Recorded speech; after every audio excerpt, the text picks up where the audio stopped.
Beberapa pekan terakhir, polisi gencar melakukan operasi berantas jaya untuk menangkap preman. Ribuan preman mulai yang berkedok juru parkir hingga anggota ormas ditangkap.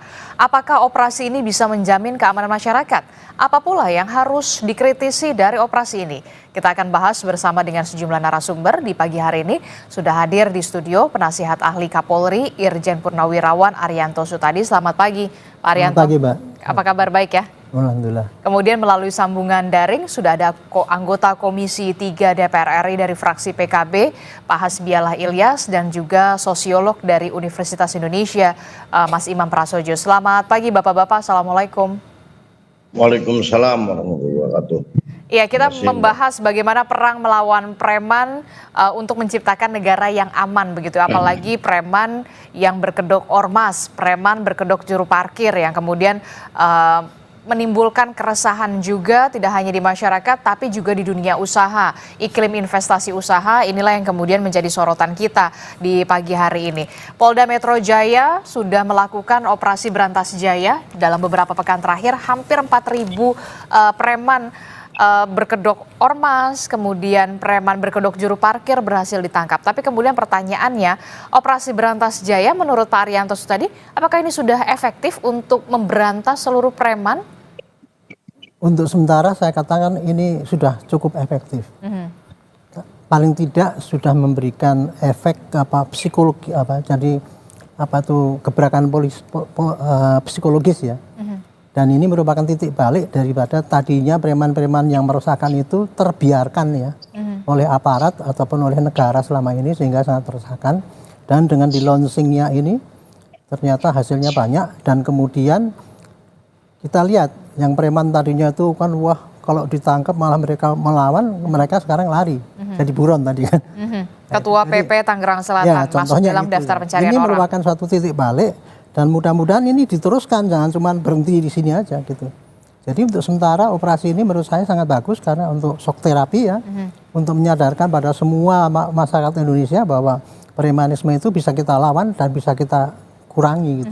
Supaya juga ada efek jerat. Tapi kemudian yang jadi pertanyaan selanjutnya adalah hampir dari 4.000 preman ini nantinya akan dipidanakan atau seperti apa? Ataukah kemudian nanti dipisahkan kalau yang tadi ada yang positif narkoba, kemudian ada yang terbukti melakukan pungutan liar atau aksi tindakan premanisme atau kekerasan, akan seperti apa untuk memperoleh efek jerat terhadap preman-preman ini yang sudah ditangkap? Ya. Operasi itu kemarin itu kan utamanya adalah penindakan ya, penindakan raid di lapangan, kemudian semua apa yang di lapangan, baik yang lagi berbuat maupun tidak, tapi kalau itu sudah dituduh sebagai TO target operasi ya, itu kita tangkap semua. Tapi kemudian akan kita pilah-pilah mana orang yang di situ tuh apakah memang dia ikut-ikutan melakukan tindakan premanisme. Contoh saja kemarin yang di BMKG itu. BMKG betul. Kan ada yang ketangkap, tapi di situ kan ada orang yang di situ menempati jualan karena dia sewa sama itu. Sewa sama yang menjaga itu kan, nah, premannya itu.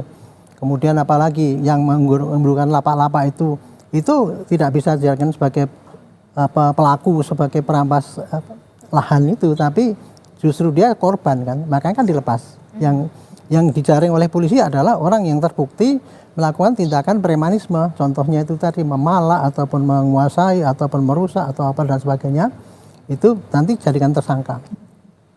Dan tersangkanya juga beda-beda sesuai dengan peranan mereka di situ. Termasuk juga misalkan itu tadi oknum ketua PP itu ya, kan dia kan di situ saya menguasai tanah ini, itu otomatis sudah pasti tersangka kan dia.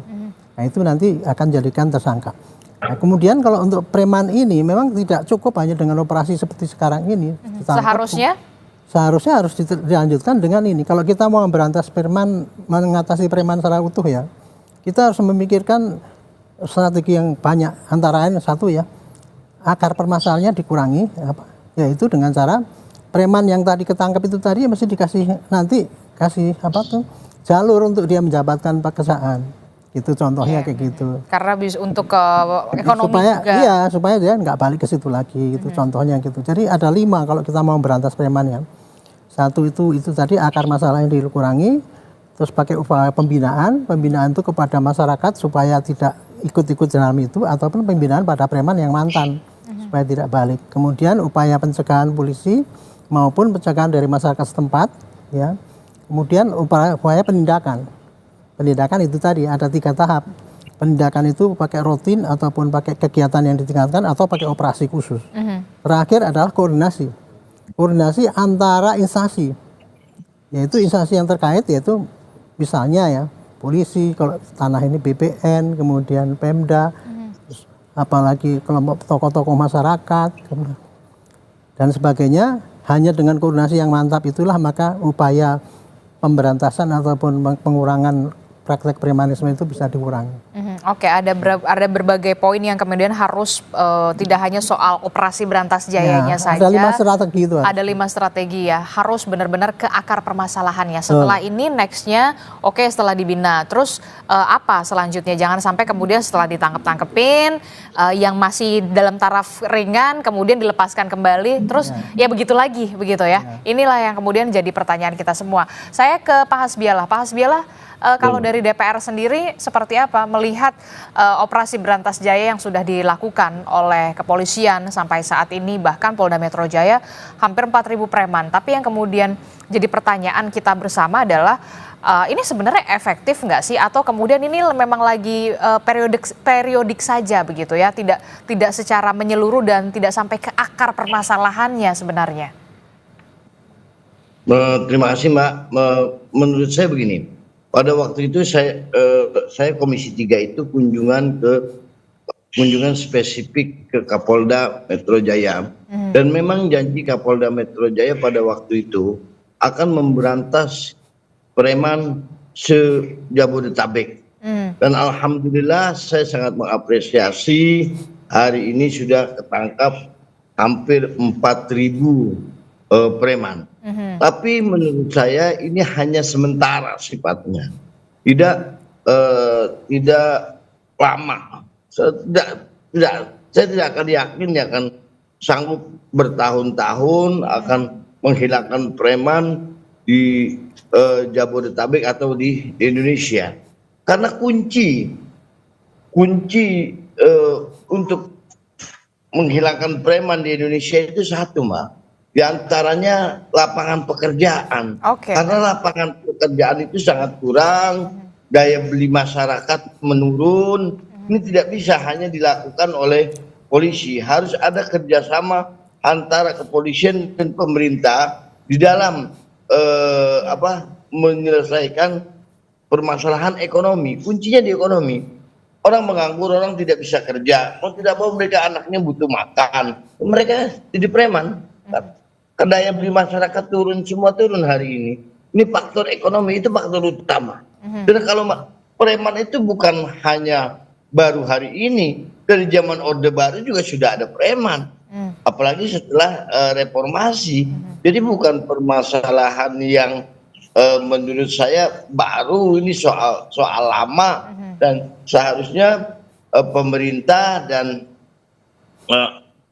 kepolisian sudah bersikap tegas. Nah, pemerintah bagaimana meningkatkan ekonomi masyarakat?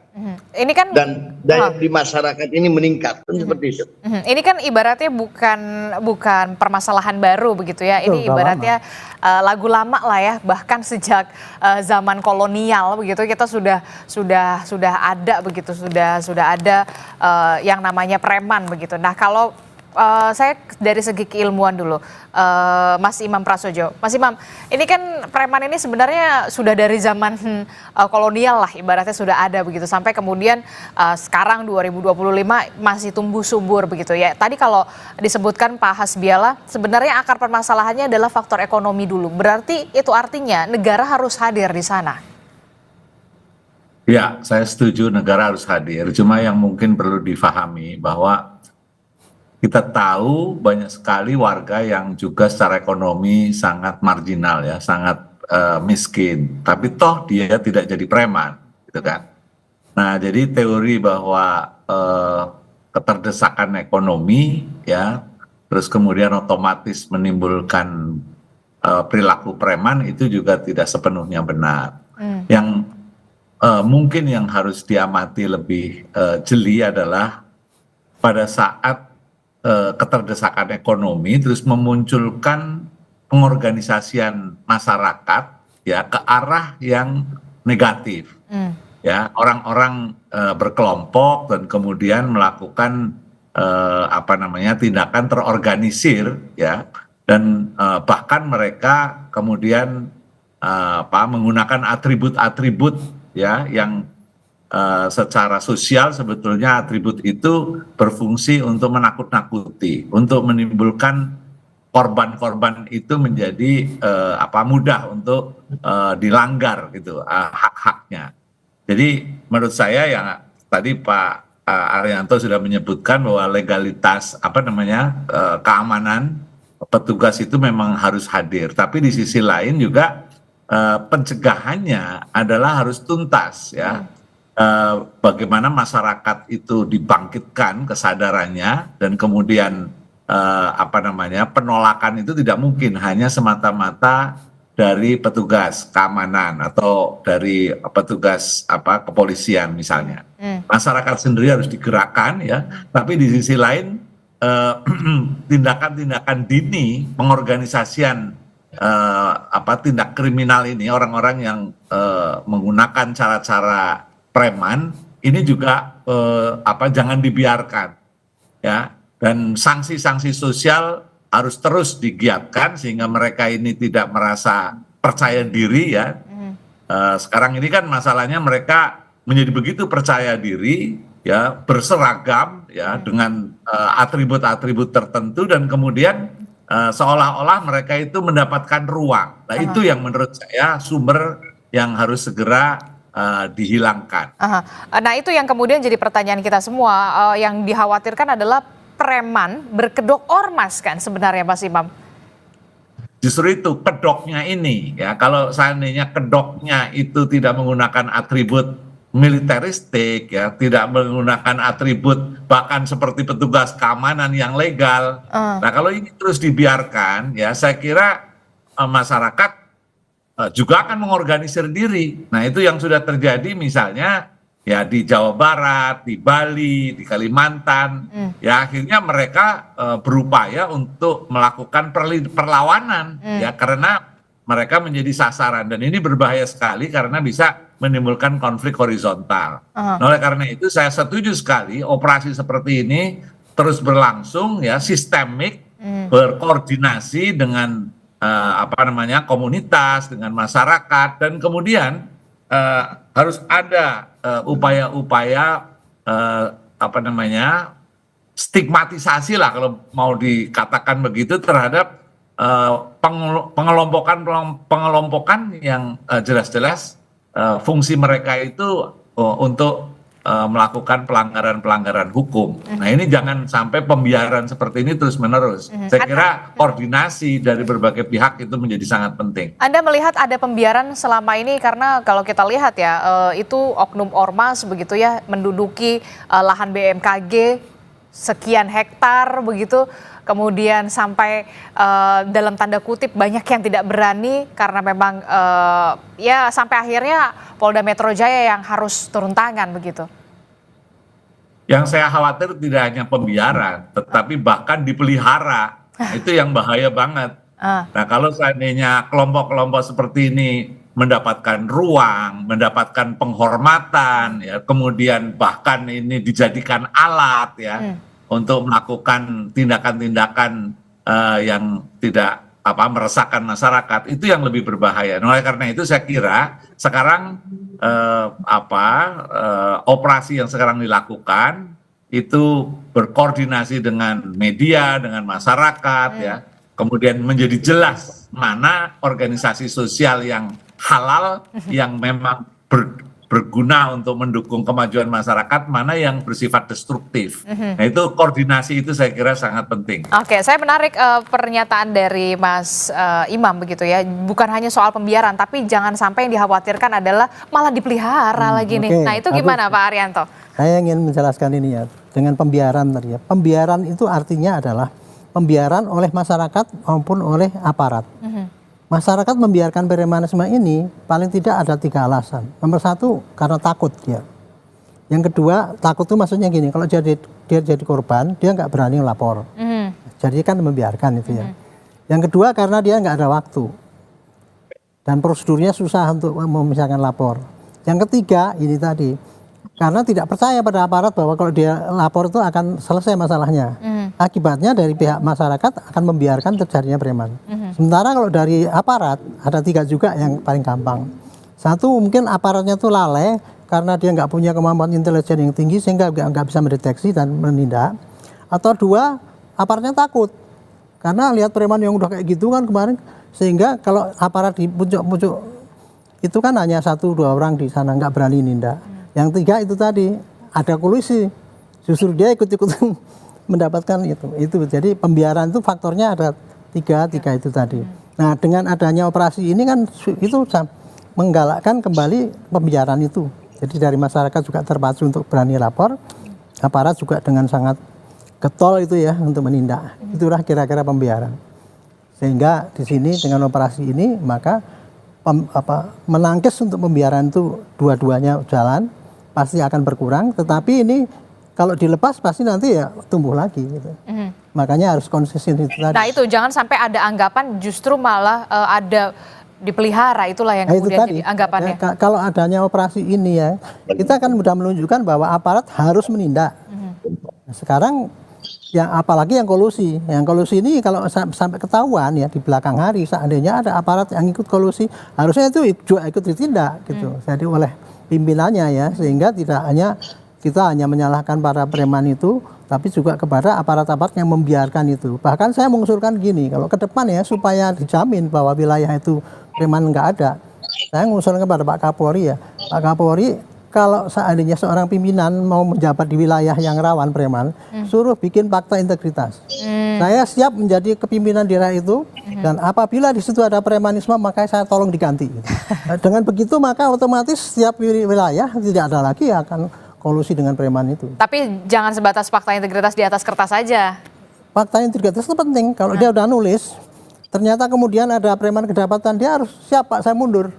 Nggak usah diproses pakai kode etik lagi. Hanya dengan kayak gitu barangkali ya suatu wilayah mempunyai tanggung jawab yang besar bahwa saya harus menjamin di wilayah saya tidak ada. Itu mungkin saran yang mungkin praktis itu nggak tahu bisa dikerjakan apa tidak. Oke. Menarik sekali. Saya ke Pak Hasbiala. Pak Hasbiala, ini kan jangan sampai begitu ada anggapan ada pembiaran, upaya pembiaran, jangan sampai ada anggapan kemudian wah iyalah jelas dipelihara begitu ya. Jangan sampai ada anggapan seperti itu begitu, karena memang ini sudah mengkhawatirkan, meresahkan. Apa yang bisa didorong oleh DPR khususnya dari komisi Anda begitu ya, karena apa? Karena Direktur Reserse Kriminal Umum Polda Metro Jaya menyebutkan bahwa Polda Metro Jaya hanya bisa sebatas memberikan data kepada Kementerian Dalam Negeri soal preman-preman yang berkedok ormas begitu ya. Nah inilah yang kemudian tindak lanjutnya seperti apa, termasuk apa yang bisa didorong oleh komisi di tempat Anda bertugas saat ini untuk sampai stakeholder lain seperti Kementerian Dalam Negeri, Kementerian Hukum begitu ya, benar-benar menuntaskan soal preman berkedok ormas. Ini dia yang jadi poinnya. Kalau preman berkedok ormas itu bukan fenomena baru Mbak di kita. Ini memang sudah lama. Masih ingat mungkin, mohon maaf, dulu ada istilah yang saya tidak pernah menyebutkan awal reformasi itu ada Pam Swakarsa, ingat tidak dulu? Pam Swakarsa ini kan terbentuknya setelah reformasi semua ini yang berbentuk ormas ini. Dulu ingat pada waktu itu Gus Dur misalnya mengatakan ada preman bersorban, seperti itu. Ini organisasi yang timbul setelah reformasi. Nah, paling tidak pemerintah, terutama Departemen Dalam Negeri dan yang berkaitan dengan ormas itu harus tidak hanya mengeluarkan izin, ormas boleh beroperasi, tapi tidak ada pembinaan secara maksimal terhadap ormas-ormas itu. Ormas yang bagus sangat banyak seperti NU, Muhammadiyah, dan ini memang ormas-ormas yang sudah lama dan memang benar-benar memberikan pembinaan kepada masyarakat. Nah, ormas yang berkedok preman ini tidak bisa hanya dilakukan oleh polisi, Polisi mungkin bisa, yang saya katakan dari awal itu hanya sifatnya sementara Betul, periodik. dan untuk berkesinambungan agak berat. Dan ini ada kaitannya, pemerintah juga harus turun tangan di sini. Jadi Apa yang intinya dikatakan oleh polisi Bang tidak Imam bisa bergerak sendiri, berdiri sendiri, juga perlu ada stakeholder lainnya yang kemudian mendukung ini Betul. supaya sampai tuntas begitu. Ada Kementerian Dalam Negeri di sana, ada Kementerian Hukum di sana. Kalau memang ormasnya, oknum ormasnya sudah terbukti ada aksi premanisme, perlu Ya, harus tindakan cepat dibubarkan. untuk bisa dibubarkan seharusnya kan? Iya, iya, seharusnya harus dibubarkan. Cuma pemerintah ini, negara ini bagaimana? Saya juga agak ironis juga melihat hal seperti ini. Misalnya ada salah satu ormas yang jelas-jelas sudah melakukan premanisme, sampai pada waktu itu seorang pangdam turun misalnya untuk bendera-bendera ormas itu dibuang, diturunkan.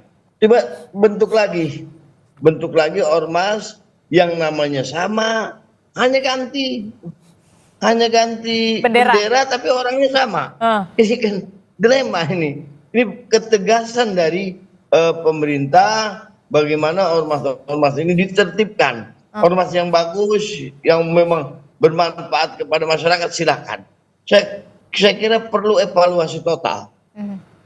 Jadi selama ini Anda melihat belum ada ketegasan yang konkret begitu dari pemerintah untuk bisa benar-benar memberantas atau membubarkan ormas-ormas yang kemudian terbukti mempunyai sikap aksi premanisme begitu ya, bahkan meresahkan, Iya. tidak hanya meresahkan masyarakat tapi Iya, juga sampai ke dunia usaha, iklim investasi terganggu. Iya. Iya. Coba kita bayangkan, tapi zaman Pak Prabowo ini walaupun beliau baru beberapa bulan, saya sangat mengapresiasi ormas-ormas. Pak Prabowo bahkan mengatakan bahwa ormas ini jika memang bersalah silahkan dibubarkan, karena ada kalimat seperti itu, menyebut salah satu ormas, bahkan kalau nggak salah yang saya baca seperti itu.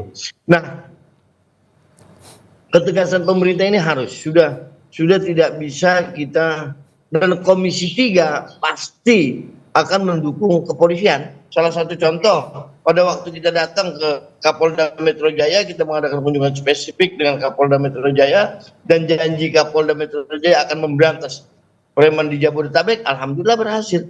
Hari ini beliau laksanakan ketegasan dan kepekaan dari pemerintah.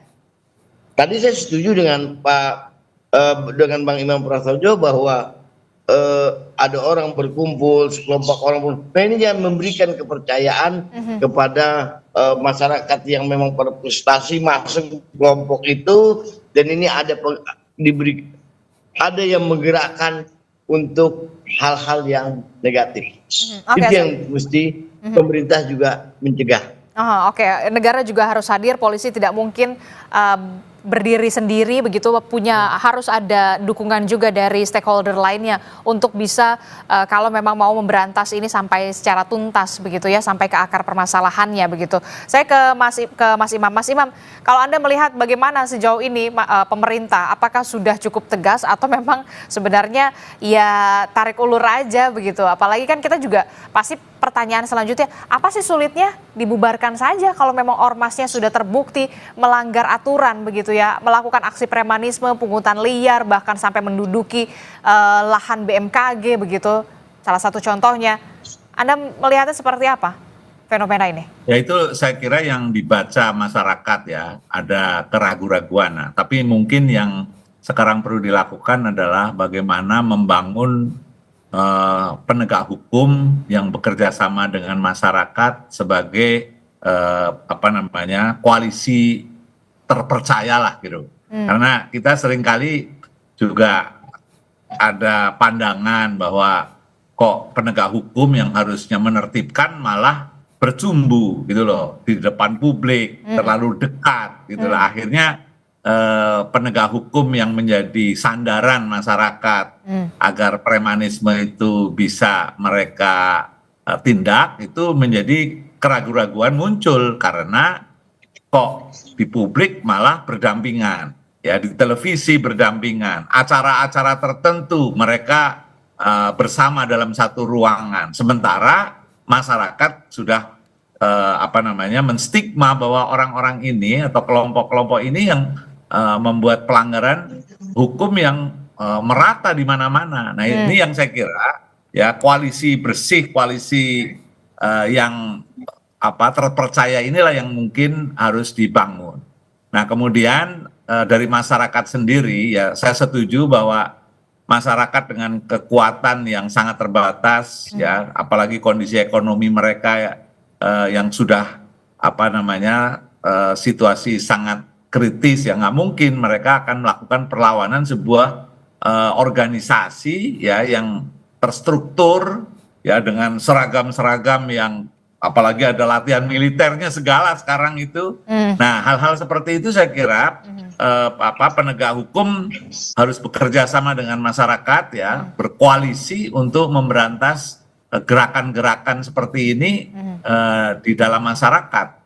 Nah, kalau itu koalisi itu terbangun, koalisi terpercaya yang bersih untuk anti preman, dan kemudian ada unit-unit di setiap lokasi ya, polsek, polres itu mendapatkan dukungan dari masyarakat. Masyarakat sendiri juga bila ada gangguan dengan mudah bisa melaporkan tanpa harus berbelit-belit gitu kan. Ada rapid reaction unit ya, Pak Arianto mungkin akan memberikan optimisme baru bahwa pemberantasan preman itu terstruktur, bukan hanya program sporadis, apalagi hanya gara-gara misalnya ada investor yang kemudian membatalkan ya gara-gara hal-hal yang sifatnya kasuistik. Jadi saya kira perlu ada pemikiran yang struktural ya, bagaimana caranya membuat jaringan anti preman ini menjadi gerakan komunitas responsif yang tadi lintas lembaga, lintas masyarakat, tokoh-tokoh terhimpun sehingga itu betul-betul jaringan yang kuat. Perlu ada gerakan yang terstruktur begitu ya, jangan sampai ini hanya ya pas lagi hangat-hangatnya saja begitu ya. Nah, apalagi sampai ada anggapan begini. Ya, ada anggapan yang ditumpas kan cuma klasteri, cuma yang untuk ditonton saja, yang jadi tontonan masyarakat. Tapi yang kelas kakapnya tuh masih santai-santai aja tuh. Nah, itu gimana Pak Arianto? Ya, saya hanya ingin menambahkan ya. Kalau kita memberantas premanisme secara keseluruhan, itu 5 strategi itu tadi harus diterapkan. Ini operasi sekarang ini hanya mampu menahan supaya tidak masif, gitu aja. Nah, kalau yang berarti ini operasi Berantas Jaya adalah operasi yang sementara saja? Ya, ini untuk gebrakan ya. Jangka pendek?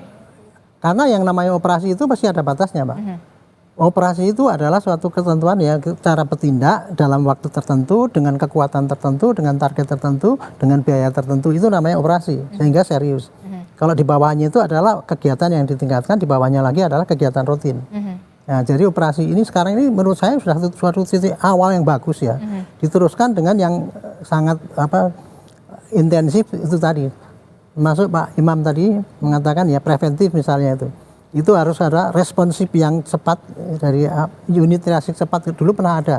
Nah, ini polisi juga meningkatkan. Wah, kalau diterangkan panjang sekali, Pak. Tapi saya ingin menambahkan satu ini ya, mengenai ormas ini ya.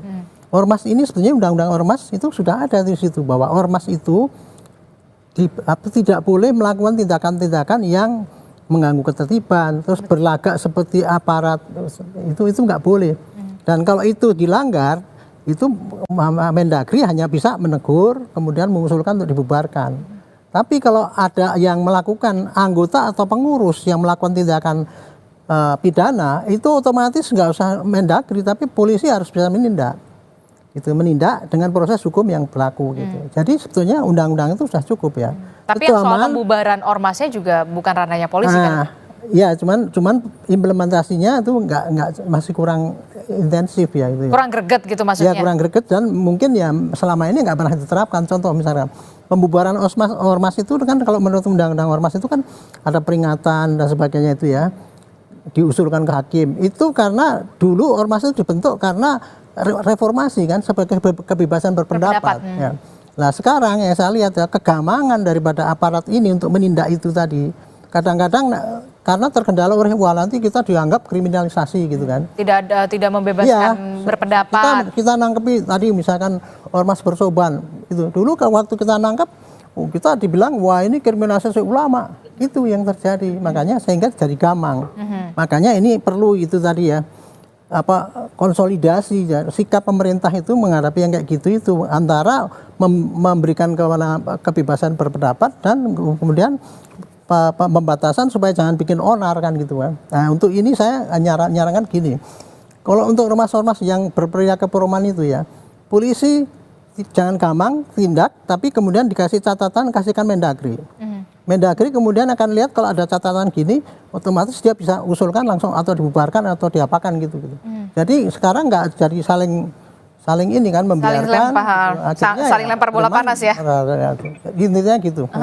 Nah ini gimana Pak Hasbialah, kalau dari pandangan DPR sendiri apa yang bisa dilakukan begitu ya untuk kemudian jangan sampai ada anggapan ya ini yang ditumpas ya cuma kelas teri lah untuk jadi tontonan masyarakat saja, kemudian yang kelas kakapnya masih enak-enak aja gitu, masih punya kedekatan lah ibaratnya begitu kalau kata Mas Imam Prasojo. Pak Hasbialah. Ya paling tidak pemerintah itu sudah sekarang ini harus pemerintah dan aparat hukum ini harus bersikap tegas. Kalau negara ini ingin mencapai 2045 Indonesia emas, karena kita bayangkan hari ini investasi kita hari ini kalah dengan Vietnam, pengangguran kita hari ini Bank Dunia bilang 60, peneliti bilang 60%, walaupun berbeda dengan hitungan kita 40% pengangguran di Indonesia. Nah ini semua ini iklim investasi tidak akan bisa maksimal di negara kita kalau preman ini tidak ditumpas. Sudah menjadi keharusan dan kewajiban bagi pemerintah dan aparat hukum untuk bekerja sama, bersikap tegas. Undang-undang yang sekarang ini sudah bagus, dijalankan dengan maksimal dan bersikap tegas. Insya Allah investasi akan kedepannya akan lebih bagus menurut saya. Ketegasan, karena pemerintah dan APH ini adalah contoh bagi masyarakat. Oke, jadi memang harus perlu ketegasan begitu ya, jangan hanya pas lagi hangat-hangatnya saja. Mas Imam, terakhir Mas Imam. Ya, jadi kalau melihat aksi premanisme itu kan ada yang memang sasarannya rakyat kecil ya, dan mereka bisa saja melakukan hal itu karena keterdesakan ekonomi. Betul. Tapi kita juga tahu preman-preman pakai Alphard gitu kan, dan itu nggak mungkin itu targetnya rakyat kecil. Makanya mereka menargetkan perusahaan dan menjadi bagian dari organized crime yang lebih besar. Nah inilah yang terus kemudian mereka mampu membiayai anggota-anggota lah, itu yang saya kira akan mengancam eksistensi penegak hukum. Nah oleh karena itu menurut saya perlu ada beberapa pendekatan. Saya nambah Pak Arianto aja. Pertama legal approach ya. Jadi memang perlu direview ya seberapa jauh ya organisasi seperti ini itu sudah keluar batas ya, sehingga penegakan hukum itu terjadi. Kedua adalah leadership approach. Pimpinan-pimpinan terutama yang kakap, kelas kakap itu betul-betul diidentifikasi. Nah kemudian mereka didekati secara terstruktur ya, supaya mereka tidak mengembangkan organisasi yang meresahkan itu. Nah kemudian transformasi secara struktural sehingga organisasi-organisasi seperti ini itu bisa jadi tidak perlu harus dibubarkan, tetapi dialihkan ya, kemudian dijaga, didampingi. Nah yang terakhir sanksi sosial. Jadi media pada hari ini menurut saya kontribusinya sangat besar ya, dan berjasa dengan sosial media juga ya. Gerakan-gerakan seperti ini ya di belakang penegak hukum yang bersih ya, dan kemudian melakukan sanksi sosial. Nah sanksi sosialnya ya berupa seperti dialog hari ini bisa jadi menjadi bagian dari sanksi sosial, sehingga organisasi ya yang tujuannya jelas-jelas pemalakan baik itu teri maupun yang kakap itu dia tidak merasa nyaman. Sanksi sosial itu penting, harus terus dilakukan seperti itu. Oke, jadi jangan sampai ada menormalisasi aksi premanisme begitu ya.